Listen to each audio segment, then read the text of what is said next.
Foreign education ಯೋಚನೆ ಮಾಡ್ತಾ ಇದ್ದೀರಾ?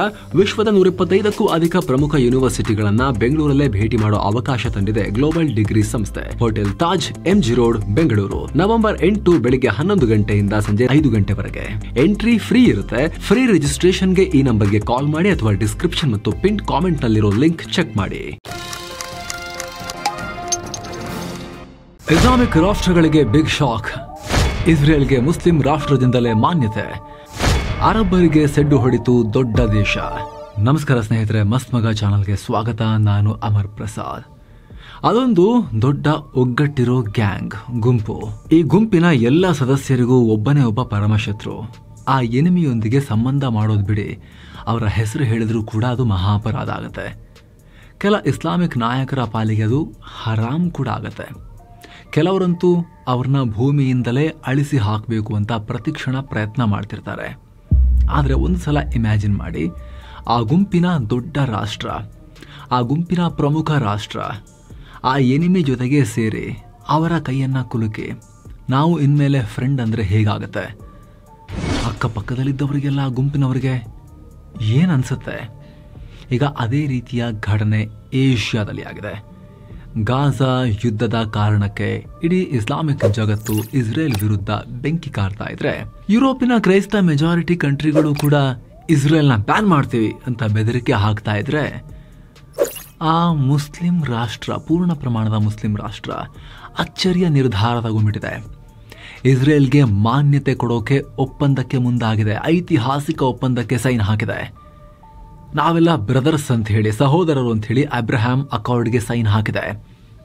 ಇಂಟರ್ನ್ಯಾಷನಲ್ ಪಾಲಿಟಿಕ್ಸ್ನಲ್ಲಿ, ಜಿಯೋ ಪಾಲಿಟಿಕ್ಸ್ನಲ್ಲಿ ಇದನ್ನು ಅತಿ ದೊಡ್ಡ ಶಿಫ್ಟ್ ಅಂತ ಬಣ್ಣಿಸಲಾಗ್ತಿದೆ.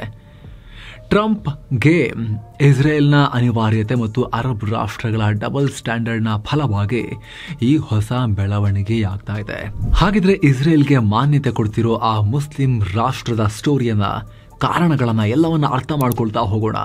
ಕಡೆತನಕ ಮಿಸ್ ಮಾಡದೆ ನೋಡಿ ಸ್ನೇಹಿತರೆ. ಇನ್ನು ಕೂಡ ಸಬ್ಸ್ಕ್ರೈಬ್ ಮಾಡದೇ ಇರೋ ವೀಕ್ಷಕರು ದಯವಿಟ್ಟು ಸಬ್ಸ್ಕ್ರೈಬ್ ಮಾಡಿ, ಹಾಗೆ ಪಕ್ಕದ ಬೆಲ್ ಐಕಾನ್ ಮೇಲೆ ಕ್ಲಿಕ್ ಮಾಡೋದನ್ನ ಮರಿಬೇಡಿ. ಇಸ್ರೇಲ್ ಮಾನ್ಯತೆಗೆ ನಾವು ರೆಡಿ. ಕಜಕಿಸ್ತಾನ್ನಿಂದ ದೊಡ್ಡ ಹೆಜ್ಜೆ. ಸ್ನೇಹಿತರೆ, ಈಗ ಇಸ್ರೇಲ್ ಜೊತೆಗೆ ಸಂಬಂಧ ವೃದ್ಧಿಸಿಕೊಂಡು ಅವರಿಗೆ ಮಾನ್ಯತೆ ಕೊಡ್ತಿರೋ ದೇಶದ ಹೆಸರು ಕಜಕಿಸ್ತಾನ್.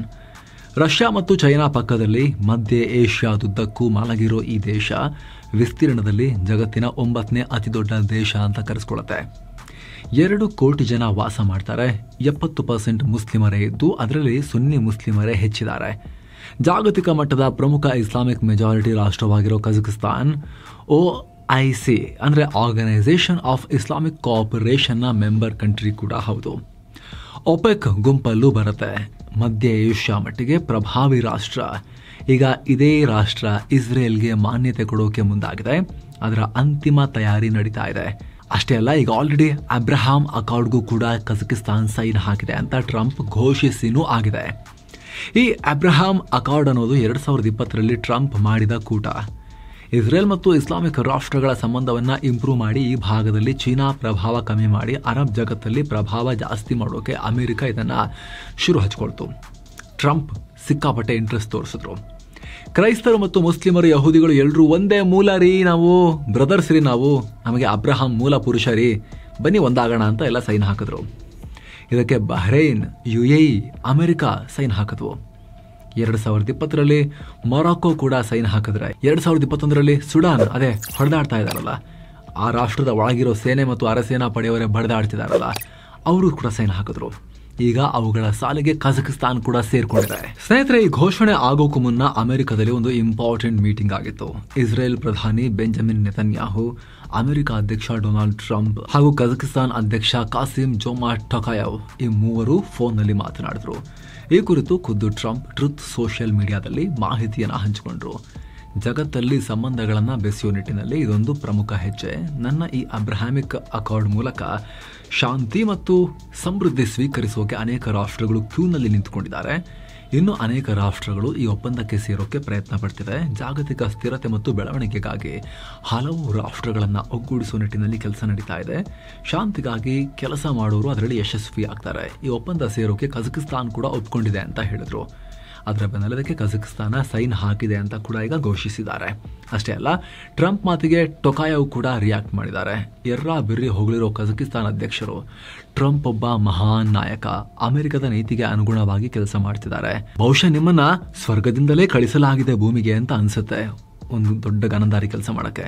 ಅಮೆರಿಕದ ಒಳಗೂ ಹಾಗೂ ಹೊರಗೂ ಉತ್ತಮ ನಿರ್ಧಾರಗಳನ್ನು ನೀವು ತಗೊಳ್ತಾ ಇದ್ದೀರಿ, ನಿಮ್ಮ ದೃಢ ನಿರ್ಧಾರಗಳಿಗೆ ಜಾಗತಿಕವಾಗಿ ದೊಡ್ಡ ಬೆಂಬಲ ಸಿಗ್ತಾ ಇದೆ ಅಂತೇಳಿ ಹೊಗಳಿದ್ದಾರೆ ಕಜಕಿಸ್ತಾನ ಅಧ್ಯಕ್ಷರು ಟ್ರಂಪ್ರನ್ನ. ಈ ಮೂಲಕ ನಾವು ಅಬ್ರಹಾಂ ಅಕಾರ್ಡ್ಸ್ಗೆ ಸೈನ್ ಹಾಕಿದ್ದೇವೆ ಅನ್ನೋದನ್ನ ಅವರು ಕೂಡ ಒಪ್ಕೊಂಡಿದ್ದಾರೆ. ಅಲ್ಲೇ ಅಮೆರಿಕ ಉಪಾಧ್ಯಕ್ಷ JD ವ್ಯಾನ್ಸ್ ಮಾತನಾಡಿ ಇದು ಅಬ್ರಹಾಂ ಅಕಾರ್ಡ್ಸ್ನಲ್ಲಿ ದೊಡ್ಡ ಮೊಮೆಂಟ್ ಅಂತ ಹೇಳಿದ್ದಾರೆ.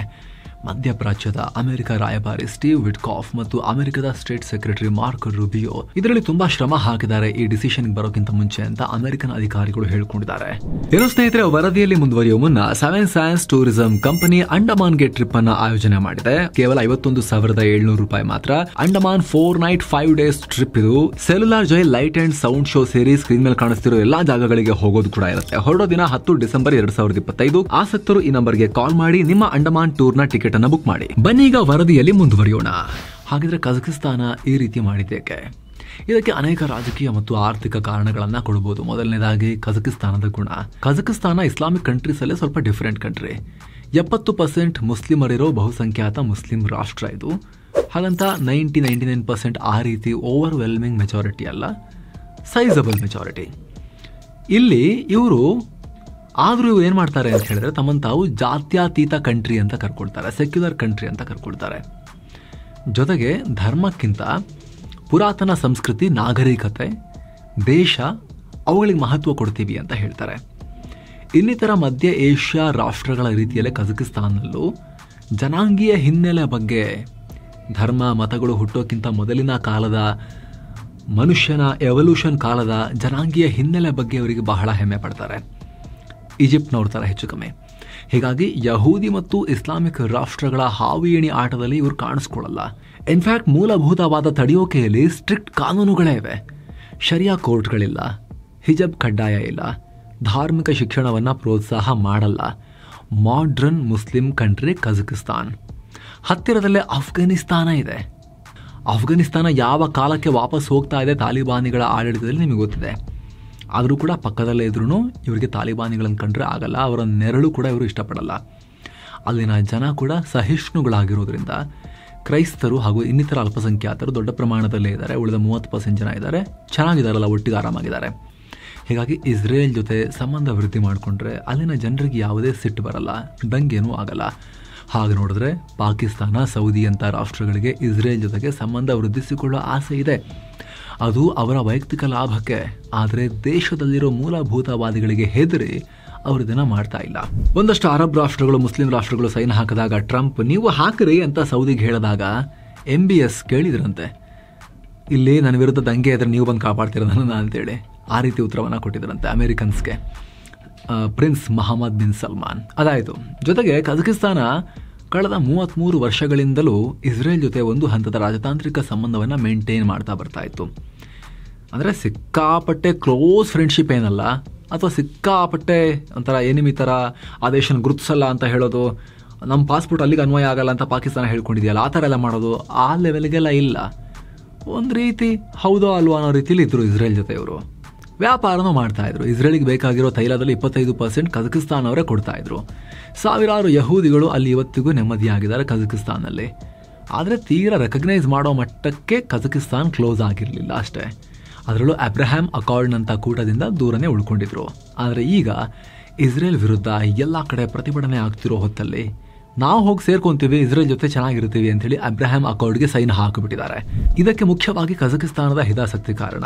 ಸದ್ಯ ರಷ್ಯಾ ಮತ್ತು ಚೀನಾಗಳ ಜೊತೆ ಗಡಿ ಹಂಚಿಕೊಂಡಿರೋ ಕಜಕಿಸ್ತಾನ ಅಮೆರಿಕ ಪಾಲಿಗೆ ಆಯಕಟ್ಟಿನ ಜಾಗ ಅಂತ ಗುರುತಿಸಿಕೊಳ್ಳುತ್ತೆ. ಆದರೆ ಚೀನಾ, ರಷ್ಯಾಗಳು ಇವರ ಉದ್ಧಾರಕ್ಕೆ ಸಹಾಯ ಮಾಡಿಲ್ಲ. ಸೆಂಟ್ರಲ್ ಏಷ್ಯಾದಲ್ಲಿ ಅತಿ ಹೆಚ್ಚು ಜನಸಂಖ್ಯೆ ಇರೋ ಈ ರಾಷ್ಟ್ರ ಉದ್ಯೋಗ ಮತ್ತು ಇನ್ನಿತರ ಆರ್ಥಿಕ ಸಮಸ್ಯೆಗಳನ್ನ ಫೇಸ್ ಮಾಡ್ತಿದೆ. ಅಮೆರಿಕನ್ ಕಂಪನಿಗಳು ಇಲ್ಲಿಗೆ ಹೆಚ್ಚಾಗಿ ಬರ್ತಾ ಇಲ್ಲ. ಸೊ ಹೆಚ್ಚೆಚ್ಚು ಉದ್ಯೋಗ ಸೃಷ್ಟಿ ಮಾಡಿ ತಾನು ಪವರ್ಫುಲ್ ಆಗಬೇಕು ಅಂದ್ರೆ ಅದಕ್ಕೆ ಅಮೆರಿಕದ ಶಕ್ತಿ ಬೇಕು. ಅವರ ಹೂಡಿಕೆ, ಅವರ ತಂತ್ರಜ್ಞಾನ, ಅವರ ವ್ಯಾಪಾರ ಬೇಕು. ಅಲ್ಲದೆ ತನ್ನ ತೈಲಕ್ಕೆ ಮಾರುಕಟ್ಟೆ ಬೇಕು. ಕಜಕಿಸ್ತಾನ್ ಜಗತ್ತಲ್ಲಿ 12ನೇ ಅತಿ ದೊಡ್ಡ ತೈಲ ಉತ್ಪಾದಕ ಮತ್ತು 13ನೇ ಅತಿ ದೊಡ್ಡ ತೈಲ ರಿಸರ್ವ್ ಇರೋ ರಾಷ್ಟ್ರ. ಒಪೆಕ್ ಗುಂಪಿನಲ್ಲೂ ಗುರುತಿಸಿಕೊಳ್ತಾರೆ. ಕಜಕಿಸ್ತಾನ್ ನೆಲದಲ್ಲಿ ದೊಡ್ಡ ಪ್ರಮಾಣದ ರೇರ್ ಅರ್ತ್ ಮೆಟಲ್ಸ್ ಮಿನರಲ್ಸ್ ಎಲ್ಲ ಇವೆ. ಸೊ ಈ ರೇರ್ ಅರ್ತ್ಸ್ಗೆ ಮತ್ತು ತೈಲಕ್ಕೆ ಒಳ್ಳೆ ರೇಟ್ ಸಿಗಬೇಕು ಅಂದ್ರೆ, ಮಾರ್ಕೆಟ್ ಬೇಕು ಅಂತ ಹೇಳಿದ್ರೆ ಅಮೆರಿಕ ಜೊತೆ ಚೆನ್ನಾಗಿರಬೇಕು, ಅಮೆರಿಕದ ಮಿತ್ರರೊಂದಿಗೆ ಚೆನ್ನಾಗಿರಬೇಕು. ಹೀಗಾಗಿ ಅಮೆರಿಕವನ್ನ ನೈಸ್ ಮಾಡೋಕೆ ಇವರು ಇಸ್ರೇಲ್ಗೆ ಮಾನ್ಯತೆ ಕೊಡ್ತಿದ್ದಾರೆ ಅಂತ ಎಕ್ಸ್ಪರ್ಟ್ ಗಳು ಹೇಳ್ತಿದ್ದಾರೆ. ಅದ್ರ ಬಗ್ಗೆ ಮಾಹಿತಿ ಕೊಡ್ತೀವಿ. ಅದಕ್ಕಿಂತ ಮುಂಚೆ ಒಂದು ಚಿಕ್ಕ ರಿಮೈಂಡರ್, ಮಸ್ಮಗ ಪ್ರೀಮಿಯಂ ಮೆಂಬರ್ಶಿಪ್ ಆಲ್ರೆಡಿ ಲಾಂಚ್ ಆಗಿರೋದು ನಿಮ್ಗೆ ಗೊತ್ತಿರಬಹುದು. ದಿನಕ್ಕೆ ₹1 ಕಮ್ಮಿ ದರದಲ್ಲಿ ನೀವು ಕೂಡ ಪ್ರೀಮಿಯಂ ಮೆಂಬರ್ ಆಗ್ಬೋದು. ಮೆಂಬರ್ಸ್ ಓನ್ಲಿ ಎಕ್ಸ್ಕ್ಲೂಸಿವ್ ವಿಡಿಯೋಸ್ ಅವರಿಗೆ ಮಾತ್ರ ಅಲ್ಲಿ ಸಿಗುತ್ತೆ. ಹಾಗೆ ಲೈವ್ ಇಂಟರಾಕ್ಷನ್ ಕೂಡ ಅಲ್ಲಿ ಸಿಗುತ್ತೆ. ಆ ಮೆಂಬರ್ ಓನ್ಲಿ ಕಾಂಟೆಂಟ್ಗಳಲ್ಲಿ ನಮ್ಮ ಚಾನಲ್ ಕಡೆಯಿಂದ ಹಾಕೋ ಯಾವುದೇ ಎಕ್ಸ್ಟ್ರಾ ಆಡ್ಸ್ ಕೂಡ ಇರೋದಿಲ್ಲ. ಜೊತೆಗೆ ನೀವು ತೆಗೆದುಕೊಳ್ಳೋ ಒಂದೊಂದು ಪ್ರೀಮಿಯಂ ಮೆಂಬರ್ಶಿಪ್ ಕೂಡ ನಮ್ಮ ತಂಡಕ್ಕೆ ನೀವು ಇನ್ನಷ್ಟು ಒಳ್ಳೆ ರೀತಿಯಲ್ಲಿ ಕೆಲಸ ಮಾಡೋಕೆ ಬೆಂಬಲ ಕೊಟ್ಟಂತೆ ಕೂಡ ಆಗುತ್ತೆ. ಆಂಡ್ರಾಯ್ಡ್ ಯೂಸರ್ಸ್ ಆಸಕ್ತರು ಜಾಯಿನ್ ಬಟನ್ ಮೇಲೆ ಕ್ಲಿಕ್ ಮಾಡಿ. ವಿಡಿಯೋ ಕೆಳಗಡೆ ಆಪಲ್ ಯೂಸರ್ಸ್ ಡಿಸ್ಕ್ರಿಪ್ಷನ್ ಹಾಗೂ ಪಿನ್ ಕಾಮೆಂಟ್ ನೋಡಿ. ಬನ್ನಿ ವರದಿಯಲ್ಲಿ ಕಂಟಿನ್ಯೂ ಮಾಡೋಣ. ಎಸ್ ಸ್ನೇಹಿತರೆ, ಇಲ್ಲಿ ಇಸ್ರೇಲ್ಗೆ ಮಾನ್ಯತೆ ಕೊಟ್ಟರೆ ಅಮೆರಿಕಗೆ ಏನು ಲಾಭ ಅಂತ ಅನಿಸಬಹುದು. ಲಿಂಕ್ ಇದೆ ಇಲ್ಲಿ. ಸದ್ಯ ಮಿಡಲ್ ಈಸ್ಟ್ ನಲ್ಲಿ ಗಾಜಾ ಯುದ್ಧ ನಂತರ ಅಮೆರಿಕ ದೊಡ್ಡ ಇಕ್ಕಟ್ಟಿಗೆ ಸಿಲುಕಾಕೊಂಡಿದೆ. ಟ್ರಂಪ್ ಮೊದಲನೇ ಅವಧಿಯಲ್ಲಿ ಅಬ್ರಹಾಂ ಅಕಾರ್ಡ್ ಮಾಡಿ ಮುಸ್ಲಿಮರು ಮತ್ತು ಯಹೂದಿಗಳನ್ನ ಒಂದು ಮಾಡ್ತೀನಿ ಅಂತ ಪ್ರಯತ್ನ ಮಾಡಿದ್ರು. ಆದರೆ ಅಕ್ಟೋಬರ್ ದಾಳಿಯ ನಂತರ ಇಸ್ರೇಲ್ ಇಡೀ ಅರಬ್ ನೆಲದ ಮೇಲೆ ಸ್ಫೋಟಕ ಸುರಿತಾ ಇದೆ. ಮಿತ್ರರು ಶತ್ರುಗಳು ಯಾರನ್ನೂ ಕೇರ್ ಮಾಡದೆ ದಾಳಿ ಮಾಡ್ತಾ ಇದೆ. ಕತಾರ್ ನಂತರ ರಾಷ್ಟ್ರದ ಒಳಗೂ ನುಗ್ಗಿ ಇಸ್ರೇಲ್ ದಾಳಿ ಮಾಡಿದೆ. ಇದರ ಪರಿಣಾಮ ಅಮೆರಿಕ ಮತ್ತು ಇಸ್ರೇಲ್ ನಡುವೆ, ಇಸ್ರೇಲ್ ಮತ್ತು ಅರಬ್ಬರ ನಡುವೆ ಅಂತರ ಹೆಚ್ಚಾಗ್ತಿದೆ. ಇರಾನ್ ಅನ್ನ ಹೊಸಕ್ಕೆ ಹಾಕಬೇಕು ಅನ್ನೋ ಎಲ್ಲರ ಅಲ್ಟಿಮೇಟ್ ಉದ್ದೇಶದ ಮೇಲೆನೆ ಪೆಟ್ಟು ಬೀಳ್ತಾ ಇದೆ. ಗಾಜಾ ಮೇಲಿನ ನಿರಂತರ ದಾಳಿಯಿಂದಾಗಿ ಯುರೋಪ್ನ ರಾಷ್ಟ್ರಗಳಿಗೂ ಇಸ್ರೇಲ್ ಕಂಡ್ರೆ ಆಗ್ತಾ ಇಲ್ಲ. ಇದು ಅಮೆರಿಕ ಮೇಲೆ ಇಸ್ರೇಲ್ ಸಿಟ್ಟಾಗೋ ರೀತಿ ಮಾಡಿದೆ. ಇಸ್ರೇಲ್ನ ಸೆಕ್ಯೂರಿಟಿ ಎಸ್ಟಾಬ್ಲಿಷ್ಮೆಂಟ್ಗೆ ಈಗ ಆಲ್ರೆಡಿ ಅಮೆರಿಕ ಮೇಲೆ ನಂಬಿಕೆ ಡೌನ್ ಆಗ್ತಿದೆ. ಅಮೆರಿಕವನ್ನ ಫುಲ್ ನಂಬಾರದು ಅನ್ನೋ ವಾಸ್ತವಕ್ಕೆ ಬರ್ತಿದ್ದಾರೆ. ಸೊ ಅದಕ್ಕೆಲ್ಲ ತೇಪೆ ಹಚ್ಚಬೇಕು ಅಂದರೆ ಇಸ್ರೇಲ್ಗೆ ಸಹಕಾರ ಇರೋ ರೀತಿ ನೋಡ್ಕೋಬೇಕು. ಇಸ್ರೇಲ್ ಒಂಟಿಯಲ್ಲ ಅನ್ನೋದನ್ನ ಅಮೆರಿಕ ಮತ್ತೆ ಸಾಬೀತು ಮಾಡಬೇಕು. ಅದಕ್ಕಾಗಿಯೂ ಟ್ರಂಪ್ ಅಬ್ರಹಾಂ ಅಕಾರ್ಡ್ ತಗೊಂಡ್ಬಂದಿದ್ದಾರೆ. ಅದನ್ನ ಮತ್ತಷ್ಟು ರಾಷ್ಟ್ರಗಳಿಗೆ ಹರಡೋಕೆ ನೋಡ್ತಾ ಇದ್ದಾರೆ. ಇಲ್ಲಿ ಇಸ್ರೇಲ್ ದಾಳಿ ಶುರುವಾದ ನಂತರ ಈ ಅಕಾರ್ಡ್ಗೆ 1 ಪೈಸೆ ಬೆಲೆ ಇಲ್ಲ ಅಂತ ಅರಬ್ ರಾಷ್ಟ್ರಗಳು ಭಾವಿಸಿವೆ. ಸೊ ಯಾಕ್ರಿ ಬೆಲೆ ಇಲ್ಲ? ಇದು ಇನ್ನೂ ಜೀವಂತವಾಗಿದೆ, ಶಾಂತಿ ಪ್ರಯತ್ನ ನಡೀತಾ ಇದೆ ಅನ್ನೋದನ್ನ ಟ್ರಂಪ್ ಮಾಡಿ ತೋರಿಸಬೇಕು. ಹಾಗೆ ಇದು ಅರಬ್ ರಾಷ್ಟ್ರಗಳಿಗೆ ಮಾತ್ರ ಸೀಮಿತವಾಗಿಲ್ಲ. ನಾನ್ ಅರಬ್ ಮುಸ್ಲಿಂ ಕಂಟ್ರೀಸ್ ಕೂಡ ಬರ್ತಾ ಇದ್ದಾರೆ ನೋಡಿ, ಕ್ರಿಶ್ಚಿಯನ್ ಕಂಟ್ರೀಸ್ ಕೂಡ ಬರ್ತಾ ಇದ್ದಾರೆ ನೋಡಿ, ಆಫ್ರಿಕಾ, ಏಷ್ಯಾ ಎಲ್ಲಾ ಕಡೆ ಇದೆ ನೋಡಿ ಅಂತ ಹೇಳಿ ಟ್ರಂಪ್ ಈ ಮೆಸೇಜ್ ಪಾಸ್ ಮಾಡಬೇಕು. ಹಾಗೆ ನೋಡಿದ್ರೆ ಇತ್ತೀಚೆಗೆ ಅಜರ್ಬೈಜಾನ್ ಮತ್ತು ಉಜ್ಬೇಕಿಸ್ತಾನ್ ಅಂತ ಕಾಕಸಸ್ ಮತ್ತು ಮಧ್ಯ ಏಷ್ಯಾ ರಾಷ್ಟ್ರಗಳು ಈ ಒಪ್ಪಂದಕ್ಕೆ ಸೇರೋಕೆ ಆಸಕ್ತಿ ತೋರಿಸ್ತಿವೆ. ಈ ರಾಷ್ಟ್ರಗಳು ರಷ್ಯಾ, ಚೀನಾ ಮತ್ತು ಇರಾನ್ನಿಂದ ದೂರ ಆಗ್ತಾ ಇದ್ದು ಅವರಿಗೆ ವ್ಯಾಪಾರ ಬೇಕಿದೆ. ಸೊ ಅಮೆರಿಕದ ಈ 3 ಶತ್ರುಗಳಿಗೆ ಅಂದ್ರೆ ಚೀನಾ, ಇರಾನ್, ರಷ್ಯಾಗೆ ಚೆಕ್ಮೇಟ್ ಇಡಬೇಕು ಅಂದ್ರೆ ಅಬ್ರಹಾಂ ಅಕಾರ್ಡ್ ಗಟ್ಟಿಯಾಗಬೇಕು. ಅದರಲ್ಲೂ ಚೀನಾ BRI ಪ್ಲಾನ್ ಮಾಡಿಕೊಂಡು ಮತ್ತೆ ಸಿಲ್ಕ್ ರೂಟ್ ಮಾಡ್ತೀನಿ ಅಂತ ಹೇಳಿ ರೋಡ್ ಹಾಕೊಂಡು ಟ್ರೈನ್ ಟ್ರ್ಯಾಕ್ ಹಾಕೊಂಡು ಓಡಾಡ್ತಿದೆ ಚೀನಾ. ಹಾಗೆ ಅಮೆರಿಕದ ಜಾಗಕ್ಕೆ ಮುಸ್ಲಿಂ ವರ್ಲ್ಡ್ ಅಲ್ಲಿ ನಾನು ಬಂದು ಕೂರ್ತೀನಿ, ನಾನು ಒಂಥರ ಅವರಿಗೆಲ್ಲ ಲೀಡರ್ ತರ ಆಗ್ತೀನಿ ಅಂತ ಚೀನಾ ಪ್ರಯತ್ನ ಪಡ್ತಿದೆ. ಅದನ್ನೆಲ್ಲ ಕೌಂಟರ್ ಮಾಡಬೇಕು ಅಂದ್ರೆ ಈ ಭಾಗದ ರಾಷ್ಟ್ರಗಳು ಅಮೆರಿಕ ಪರ ನಿಲ್ಬೇಕಾಗತ್ತೆ. ಇಲ್ಲಿ ಒಬ್ರು ಮುಂದೆ ಬಂದ್ರೆ ಮನುಷ್ಯ ಸಹಜವಾಗಿ ಇನ್ನೊಂದಷ್ಟು ಜನ ಕೂಡ ಒಟ್ಟಿಗೆ ಬರ್ತಾರೆ ಅನ್ನೋ ಲೆಕ್ಕಾಚಾರ ಕೂಡ ಇರುತ್ತೆ. ಅದರಲ್ಲೂ ಈ ಅಜರ್ಬೈಜಾನ್ ಮತ್ತು ಉಜ್ಬೇಕಿಸ್ತಾನಕ್ಕೂ ಕಜಕಿಸ್ತಾನದೇ ಪ್ರಾಬ್ಲಮ್ ಇದೆ. ಎರಡೂ ಕೂಡ ಸಂಪನ್ಮೂಲ ಇರೋ ರಾಷ್ಟ್ರಗಳು. ತೈಲ, ಅನಿಲ, ಯುರೇನಿಯಂನಂತ ನಿಕ್ಷೇಪಗಳು ಚೆನ್ನಾಗಿದ್ದಾವೆ. ಹೀಗಾಗಿ ಇಸ್ಲಾಮಿಕ್ ರಾಷ್ಟ್ರಗಳ ಒಳಗೆ ತಾನಿನ್ನೂ ಪ್ರಭಾವಿ ಅಂತ ಗುರುತಿಸ್ಕೊಳ್ಳೋಕೆ, ರಷ್ಯಾ ಚೀನಾಗಳಿಗಿಂತ ತಾನು ಸ್ಟ್ರಾಂಗ್ ಅಂತ ತೋರಿಸೋಕೆ, ಈ ಭಾಗದ ರಾಷ್ಟ್ರಗಳೊಂದಿಗೆ ಸಂಬಂಧ ವೃದ್ಧಿ ಮಾಡ್ಕೊಳ್ಳೋಕೆ ಈ ಒಪ್ಪಂದ ಆಗ್ತಾ ಇದೆ. ಒಂದೇ ಕಲ್ಲಲ್ಲಿ ಹಲವಾರು ಹಕ್ಕಿ ಹೊಡೆಯೋ ರೀತಿ ಟ್ರಂಪ್ ಪ್ಲಾನ್ ಮಾಡ್ತಿದ್ದಾರೆ. ಇನ್ನು ಈ ಒಪ್ಪಂದ ಇಸ್ರೇಲ್ ಪಾಲಿಗೂ ಕೂಡ ದೊಡ್ಡ ಗೆಲುವು. ಯಾಕಂದ್ರೆ ಗಾಜಾ ಯುದ್ಧ ನಂತರ ಎಲ್ಲಾ ಕಡೆ ಇಸ್ರೇಲ್ ವಿರೋಧಿ ನಿಲುವು ಹೆಚ್ಚಾಗಿತ್ತು. ಜೋರ್ಡನ್, ಕತರ್, ಸೌದಿ ಅಂತ ಇಸ್ರೇಲ್ ಜೊತೆ ಫ್ರೆಂಡ್ಲಿ ಇರೋ ಕಂಟ್ರೀಸ್ ಕೂಡ ಇಸ್ರೇಲ್ ಅನ್ನು ನಂಬೋಕ್ ರೆಡಿ ಇಲ್ಲ. ಈಗ ಅನುಮಾನ ಶುರು ಆಗಿದೆ, ಇವ್ರು ನಂಬಕ್ಕಾಗಲ್ಲ, ಯಾವಾಗ ಬಂದು ನುಗ್ತಾರೆ ಅಂತ ಹೇಳಕ್ಕಾಗಲ್ಲ ಅಂತ. ಸೊ ಈಗ ಅವರಿಗೊಂದು ಮೆಸೇಜ್ ಪಾಸ್ ಆಗುತ್ತೆ.